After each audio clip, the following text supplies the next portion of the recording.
मैंने कभी नहीं सोचा था कि एक साधारण ट्रिप मेरे साथ ऐसा कुछ कर जाएगी जिसे मैं आज तक भूल नहीं पाया। दोस्तों, मैं हूं सोनू और आज मैं आपको अपनी जिंदगी की सबसे डरावनी पर सबसे रहस्यमयी कहानी सुनाने जा रहा हूं।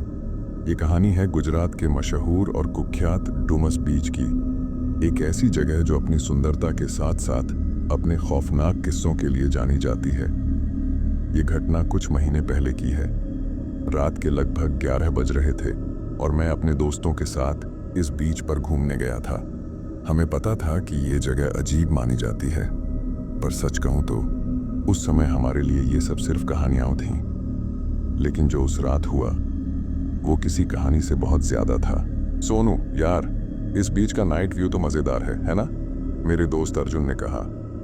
हम 5 लोग थे, मैं, अर्जुन, पायल, नीरज और रच्चा।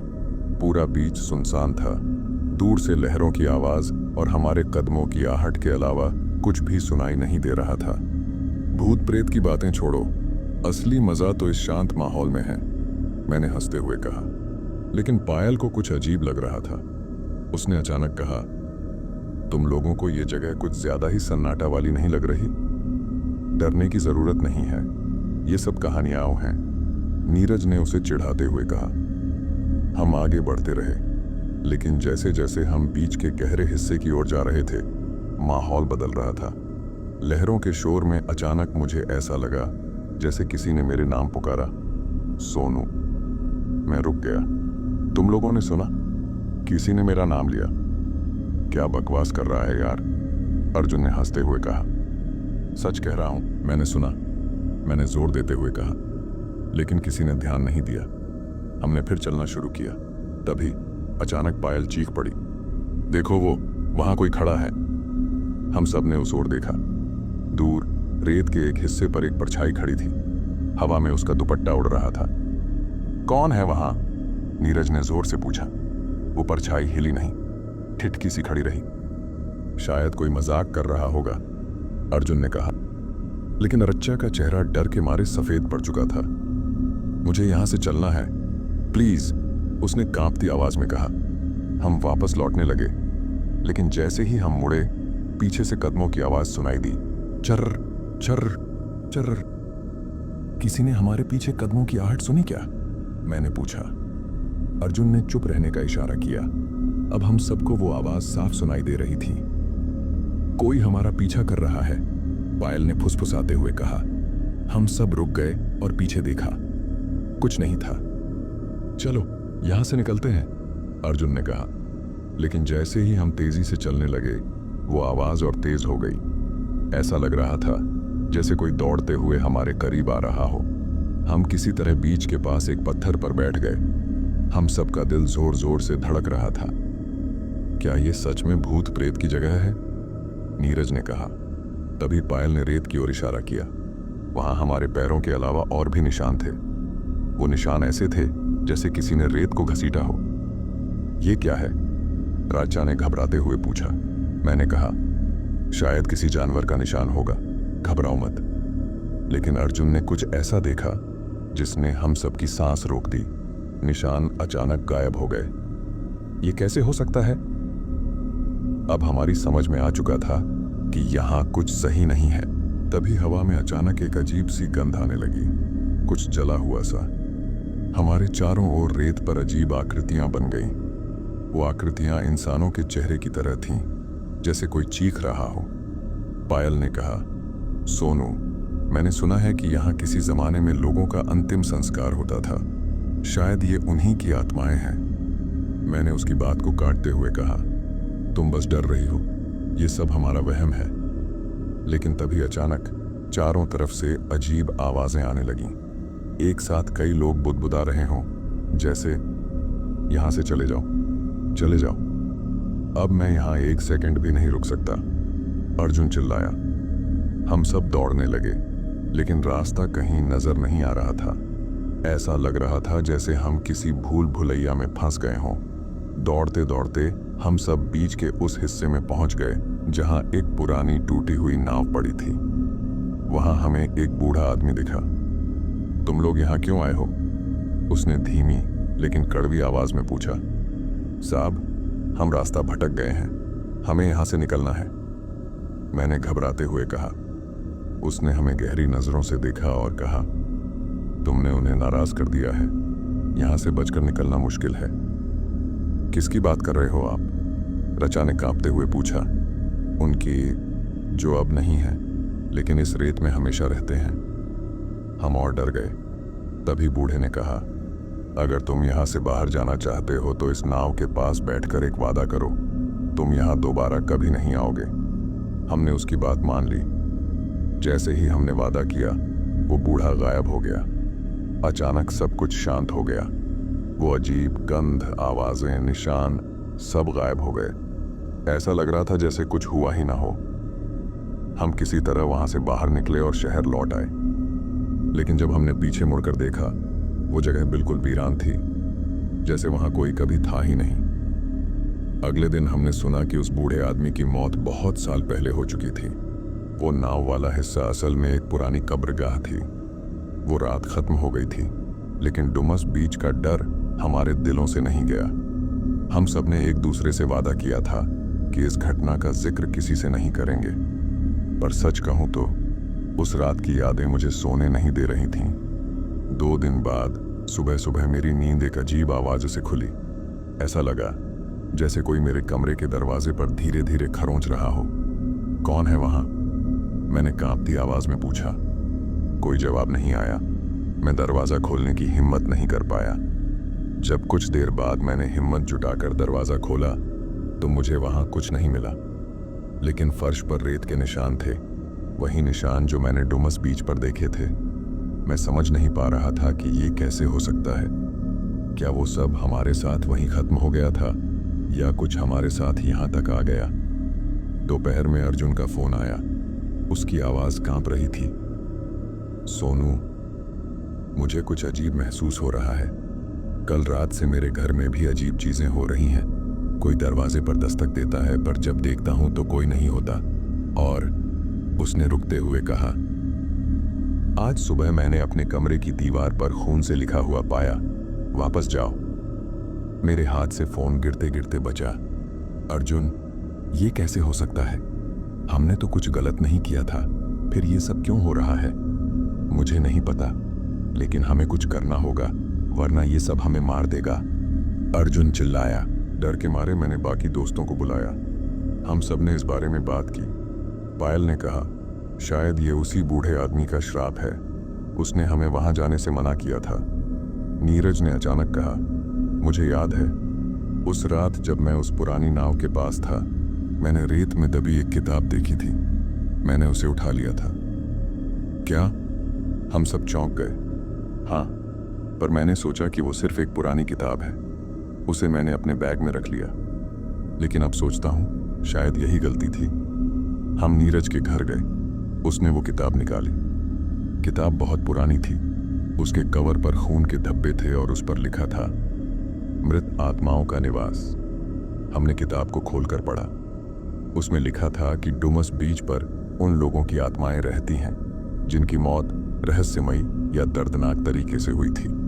जो भी उनकी शांति को भंग करता है, वो आत्माएं उसका पीछा करती हैं। अर्जुन ने कहा, इसका मतलब हमने गलती कर दी है। हमें इस किताब को वापस वहीं ले जाना होगा। हम सब डर और घबराहट के बावजूद तैयार हो गए। रात के ठीक 12 बजे हम फिर डुमस बीच पहुंचे। चारों ओर अंधेरा और सन्नाटा था। ठंडी हवा हमारी हड्डियों तक को जमा रही थी। यहां कहीं उस नाव को ढूंढो, मैंने कहा। हम रेत पर इधर उधर भटकने लगे। तभी हमें वहीं पुरानी टूटी हुई नाव दिखी। जैसे ही नीरज ने किताब निकालकर वहां रखने की कोशिश की, अचानक एक जोरदार चीख सुनाई दी। तुम्हें लगता है कि ये इतना आसान होगा? एक डरावनी गहरी आवाज गूंज उठी। हम सबके पैर जम गए। वो बूढ़ा आदमी जो हमें उस रात दिखा था, अब हमारे सामने था, पर इस बार उसका चेहरा विकृत था और उसकी आंखें जल रही थीं। तुम सबने मेरी आत्माओं को परेशान किया है, अब इसकी कीमत चुकाओ, उसने चिल्लाकर कहा। अचानक आरच्चा चीख पड़ी। हमने देखा कि वो धीरे धीरे रेत में धंस रही थी। मुझे बचाओ प्लीज, वो चिल्ला रही थी। हमने उसे खींचने की कोशिश की, लेकिन ऐसा लगा जैसे कोई उसे रेत के नीचे खींच रहा हो। किताब वापस रखो, जल्दी, पायल चिल्लाई। नीरज ने किसी तरह किताब उस नाव के पास रख दी, और जैसे ही उसने ऐसा किया, वो बूढ़ा आदमी और उसकी चीखें गायब हो गईं। आर्चा भी अचानक रेत से बाहर आ गई। उस रात के बाद से सब कुछ सामान्य हो गया। किसी के घर में कोई अजीब हरकत नहीं हुई। वो किताब और डुमस बीच की यादें वहीं खत्म हो गईं। लेकिन एक बात अब भी मेरे दिल में चुभती है। वो बूढ़ा आदमी कौन था? क्या वो हमें बचाने की कोशिश कर रहा था या हमें चेतावनी दे रहा था? कुछ दिन गुजर गए और हम सभी ने अपने अपने कामों में वापस लौटने की कोशिश की। लेकिन सच कहूं, वो घटना अभी भी मेरे दिमाग में बसी हुई थी। रात को सोते समय मुझे बार बार ऐसा लगता जैसे कोई मेरे आसपास खड़ा हो। लेकिन हर बार जब मैं उठकर देखता, वहां कुछ नहीं होता। फिर एक रात अर्जुन का फोन आया। इस बार उसकी आवाज बेहद डरी हुई थी। सोनू, ये खत्म नहीं हुआ, वो वापस आ गए हैं। क्या मतलब? मैंने कांपते हुए पूछा। आज सुबह मेरे घर के दरवाजे पर रेत से बने निशान थे और एक कागज पर लिखा था, तुमने वादा तोड़ा है। लेकिन हमने सब कुछ वहीं छोड़ दिया था। ये सब कैसे हो सकता है? मुझे नहीं पता, लेकिन लगता है कि ये कहानी अभी खत्म नहीं हुई है। हमें फिर कुछ करना होगा। अर्जुन की कॉल के कुछ देर बाद पायल का फोन आया। उसने घबराते हुए बताया कि अर्चा की हालत अचानक खराब हो गई है। वो किसी से बात नहीं कर रही और बार बार एक ही चीज बुदबुदा रही है, वे आ रहे हैं, हमें सबको खत्म करना है। हम सब अर्चा के घर पहुंचे। वो कमरे के कोने में बैठी हुई थी। उसकी आंखें लाल थीं और उसके चेहरे पर खौफ साफ झलक रहा था। रचा, ये सब क्या है? मैंने उससे पूछा, लेकिन उसने मेरी ओर देखकर एक अजीब सी हंसी हंसनी शुरू कर दी। तुम्हें लगा कि ये इतनी आसानी से खत्म हो जाएगा? अब तुम्हारा वक्त खत्म हो गया है। उसकी आवाज अचानक बदल गई। वो उसकी आवाज नहीं थी, वो किसी और की थी, गहरी, डरावनी और खौफनाक। हम समझ गए कि आर्चा पर किसी आत्मा का साया है। पायल ने कहा, मुझे किसी से मदद लेनी होगी। मेरे एक चाचा हैं जो इन सब चीजों के बारे में जानते हैं, हमें उनसे मिलना चाहिए। हम सब पायल के चाचा के पास गए। उनका नाम दयाल चाचा था। उन्होंने हमारी पूरी कहानी सुनी और कहा, तुम सबने उन आत्माओं को जगाया है, लेकिन सबसे बड़ी गलती उस किताब को छूने की थी। वो किताब सिर्फ एक वस्तु नहीं है, वो उन आत्माओं का घर है। अब वो किताब जहां भी जाएगी, वहां उन आत्माओं का साया रहेगा। तो हमें क्या करना होगा? अर्जुन ने घबराते हुए पूछा। तुम्हें उस किताब को जलाना होगा, लेकिन ध्यान रहे, ये आसान नहीं होगा। वो आत्माएं अपना घर इतनी आसानी से नष्ट नहीं होने देंगी। तुम पर हमला होगा। क्या तुम तैयार हो? हमने डरते हुए हामी भर दी। दयाल चाचा ने कहा कि हमें उस किताब को जलाने के लिए वापस डुमस बीच जाना होगा। वो जगह उन आत्माओं की शक्ति का स्रोत है और वहीं उन्हें हराया जा सकता है। हमने आधी रात का समय तय किया। एक बार फिर हम उस भयानक बीच पर पहुंचे। इस बार हमारे साथ दयाल चाचा भी थे। उनके हाथ में एक लाल कपड़े में लिपटी हुई माला और कुछ मंत्र लिखे हुए कागज थे। जैसे ही हम उस पुरानी नाव के पास पहुंचे, हवा में अजीब सी गंध फैल गई। ऐसा लग रहा था जैसे कोई हमें देख रहा हो। दयाल चाचा ने मंत्र पढ़ना शुरू किया। तभी रेत में हलचल शुरू हो गई। ऐसा लग रहा था जैसे रेत से हाथ निकलने वाले हों। किताब को सामने रखो, दयाल चाचा ने चिल्लाकर कहा। नीरज ने कांपते हुए किताब को रेत पर रखा, लेकिन जैसे ही हमने उसे जलाने की कोशिश की, रेत से एक काली परछाई निकली। वो परछाई हवा में तैर रही थी और उसकी आंखें जलती हुई कोयले जैसी थीं। तुम्हारी ये हिम्मत कैसे हुई? उसने गर्जना की। दयाल चाचा ने परछाई से कहा, तुम्हारा समय खत्म हो गया है, तुम्हें यहां से हमेशा के लिए जाना होगा। चाचा ने माला और मंत्रों का इस्तेमाल करना शुरू किया। परछाई ने हमारे चारों ओर घूमना शुरू कर दिया। वो इतनी तेजी से घूम रही थी कि ऐसा लग रहा था जैसे पूरा वातावरण हिल रहा हो। तभी अर्जुन अचानक हवा में उठने लगा। वो चिल्ला रहा था, मुझे बचाओ, ये मुझे खींच रहे हैं। हमने अर्जुन को खींचने की कोशिश की, लेकिन वो हमारी पकड़ से छूट गया। वो सीधा रेत में गिरा और बेहोश हो गया। दयाल चाचा ने जोर से मंत्र पढ़ा। और किताब को आग लगा दी। जैसे ही किताब जलने लगी, वो परछाई चीखते हुए गायब हो गई। सब कुछ शांत हो गया, हवा रुक गई। पर अर्जुन अभी भी बेहोश था। डुमस बीच से लौटने के कुछ दिन बाद हम सभी अपनी जिंदगी में वापस लौटने की कोशिश कर रहे थे, लेकिन अर्जुन, वो बदल गया था। वो पहले जैसा नहीं रहा। वो अब हर समय गुमसुम रहता, अजीब बातें करता और कभी कभी अपनी ही परछाई से बातें करता हुआ दिखता। एक दिन पायल ने मुझसे कहा, सोनू, अर्जुन ठीक नहीं लग रहा।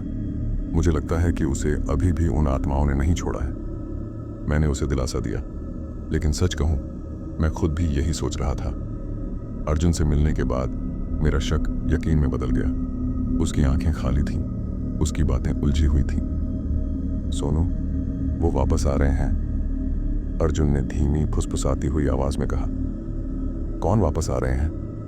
मैंने घबराते हुए पूछा। उसने मेरी ओर देखा और हंस पड़ा, ऐसी हंसी जो मेरे रोंगटे खड़े कर गई। मैंने तुरंत पायल, नीरज और राजा को बुलाया। हम अर्जुन को लेकर दयाल चाचा के पास गए। चाचा ने अर्जुन की हालत देखकर कहा, ये आत्माएं पूरी तरह खत्म नहीं हुई थीं। किताब जलाने से उनका स्रोत खत्म हो गया, लेकिन उन्होंने अर्जुन के शरीर को पकड़ लिया है। हमें उसे बचाना होगा, वरना वो उसे खत्म कर देंगी। दयाल चाचा ने हमें एक अंतिम उपाय बताया। हमें अर्जुन को डुमस बीच वापस ले जाना होगा और आत्माओं से आखिरी बार सामना करना होगा। क्या तुम सब तैयार हो? चाचा ने पूछा। हमारे पास कोई और चारा नहीं था। हम तैयार हो गए। आधी रात को हम एक बार फिर डुमस बीच पहुंचे। इस बार अर्जुन हमारे साथ नहीं चल रहा था। उसे 2 लोग पकड़े हुए ले जा रहे थे, क्योंकि वो बेतरतीब तरीके से चिल्ला रहा था, मुझे छोड़ दो, मैं वापस नहीं जाऊंगा। हम उसे उस पुरानी नाव के पास ले गए। दयाल चाचा ने मंत्र पढ़ना शुरू किया। हवा अचानक तेज हो गई, लहरें ऊंची होने लगीं, चारों ओर रेत से आकृतियां बनने लगीं। वो आत्माएं फिर लौट आई थीं। तुमने हमारी शांति को भंग किया था, अब ये शरीर हमारा है, एक आत्मा ने कहा। दयाल चाचा ने जोर से कहा, तुम्हें यहां से जाना होगा, इस बार तुम्हारा अंत निश्चित है। अर्जुन जोर से चीखने लगा, उसका शरीर हिलने लगा और उसकी आंखें सफेद हो गईं। ऐसा लग रहा था जैसे उसकी आत्मा को खींचा जा रहा हो। चाचा ने माला अर्जुन के सिर पर रखी और मंत्रों का जाप तेज कर दिया। आत्माएं एक भयानक चीख के साथ गायब होने लगीं। तभी अर्जुन ने एक आखिरी चीख मारी और बेहोश हो गया। अर्जुन धीरे धीरे होश में आया। उसकी आंखों में डर था, लेकिन वो अब खुद को हल्का महसूस कर रहा था। उसने हमें बताया कि वो महसूस कर सकता था कि कोई उसके शरीर के अंदर है, लेकिन अब वो आवाजें गायब हो गई थीं। दयाल चाचा ने कहा, अब ये आत्माएं हमेशा के लिए खत्म हो चुकी हैं, लेकिन ध्यान रहे, इस जगह से जुड़ी हर चीज को अब भूल जाओ। ये आत्माएं कमजोर जरूर हुई हैं, लेकिन अगर तुमने फिर से उनकी शांति भंग की तो ये वापस आ सकती हैं। हमने वहां दयाल चाचा के निर्देशानुसार एक छोटा सा पूजा अनुष्ठान किया और वहां से निकल गए। इस घटना को 1 साल हो गया। हम सब ने तय किया कि कभी इस घटना का जिक्र नहीं करेंगे। अर्जुन अब पूरी तरह ठीक है, लेकिन वो कभी भी रात को अकेला बाहर नहीं जाता। मैंने इस घटना से एक चीज सीखी, हर जगह की अपनी कहानी होती है और कुछ कहानियों को छेड़ना नहीं चाहिए।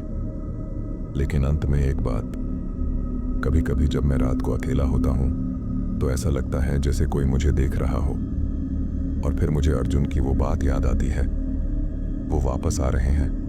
क्या ये सब सच में खत्म हो चुका है या ये एक नए अंत की शुरुआत है? अगर आपको ये कहानी रोमांचक और डरावनी लगी तो इसे शेयर करें और ऐसी और कहानियों के लिए साहिब चैनल को सब्सक्राइब करना न भूलें। अगले हफ्ते एक और खौफनाक कहानी के साथ मिलते हैं।